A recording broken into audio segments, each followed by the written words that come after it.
जय महाराष्ट्र मित्रांनो, लेट पण थेट चित्रपट पाहणार चित्रपटगृहात जाऊनच. आणि लेट आणि थेट या चॅनलमध्ये जर तुम्ही नवीन असाल तर तुमचं सर्वांचं पुन्हा एकदा स्वागत आहे.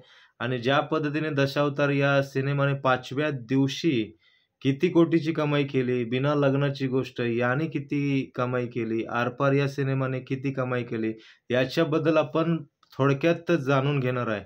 तर 12 सप्टेंबर रोजी या तिन्ही सिनेमाने धडाकेबाज अशी एंट्री बॉक्स ऑफिसवरती आणि सिनेमामध्ये केली होती.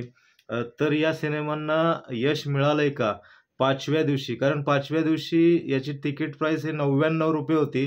त्या ₹99चा फायदा या तिन्ही सिनेमांना झालाय का? मग कुठल्या सिनेमाने बाजी मारले? दशावतारनी का बिना लग्नाची गोष्ट का आरपार? या तिघांपैकी नक्की बाजी कोणी मारली बॉक्स ऑफिसवरती, हे आपण थोडक्यात जाणून घेऊया.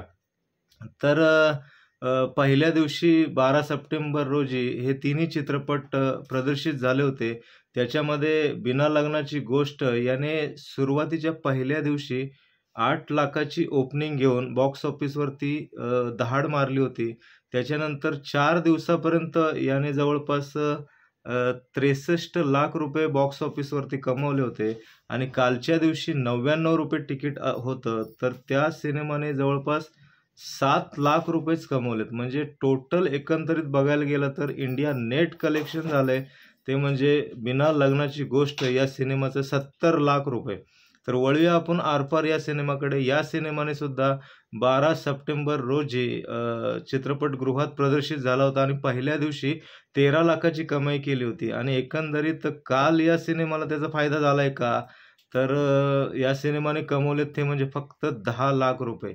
आणि टोटल याची कमाई झाली इंडिया नेट मध्ये ती म्हणजे 95 लाख रुपये. आणि या दोन्ही सिनेमांचं बजेट आहे 4 कोटी रुपये. मग 4 कोटीच्या चं बजेट असताना या सिनेमांनी कमवलेत बिना लग्नाची गोष्ट याने कमवलेत 70 लाख रुपये आणि आरपार याने कमवलेत 95 लाख रुपये नेटमध्ये. तर वळूया आपण सर्वांना सुखी ठेव ओ महाराजा. तर बॉक्स ऑफिसवरती खऱ्या अर्थाने सुखी झालाय तो सिनेमा म्हणजे दशावतार हा सिनेमा. कारण या सिनेमाने कालच्या दिवशी ₹99 तिकीटचा फायदा घेत बॉक्स ऑफिसवरती मोठी दहाड मारलेली आहे. एवढी मोठी दहाड मारलेली आहे की आतापर्यंत जेवढे एका वर्षामध्ये मराठी सिनेमा आले त्यांना एवढी दहाड मारता आली नाही. ती दहाड या सिनेमाने नक्कीच मारलेली आहे. आणि जवळपास कालच्या दिवसामध्ये या सिनेमाने कमवलेत 1,43,00,000 रुपये. हो, 1,43,00,000 रुपये. या गोष्टीवर विश्वास बसणं थोडं कठीण आहे. कारण यंदाच्या काळामध्ये जे मराठी सिनेमा आलेत, कधी आले आणि कधी गेले हे आपल्याला कधीच समजलं नाही. परंतु दशावतार असा सिनेमा आहे, त्यांनी मराठी रसिक प्रेक्षकांच्या मनावरती एक मोठी छाप सोडलेली आहे. आणि जवळपास तो सिनेमा आता ब्लॉकबस्टरच्या दिशेने निघालेला आहे. आणि टोटल 5 दिवसामध्ये त्याचं कलेक्शन इंडिया नेट कलेक्शन झालेलं आहे 6,93,00,000 रुपये.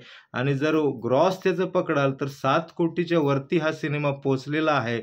एकंदरीत पाहायला गेलं तर ते 12 सप्टेंबरला जे सिनेमा रिलीज झाले त्याच्यामध्ये दहाड मारली ती म्हणजे दशावतार या सिनेमाने.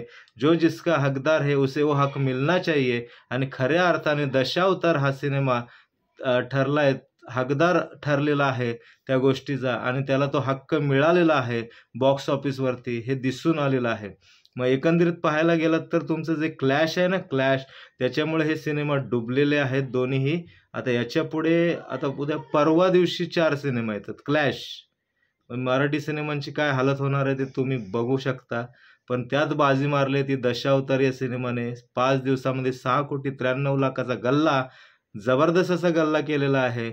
आणि आजचं कलेक्शन पण ह्याचं 1 कोटीच्या आसपास येईल असा अंदाज आजच्या रिपोर्टनुसार दिसतोय. तर पुढचं कलेक्शन जाणून घ्यायचं असेल तर महाराजा आमच्या पण चॅनलला सबस्क्राईब करायला सांगा ओ महाराजा. तर चला भेटू पुढच्या व्हिडिओमध्ये. तोपर्यंत हसत राहा. जय हिंद, जय महाराष्ट्र.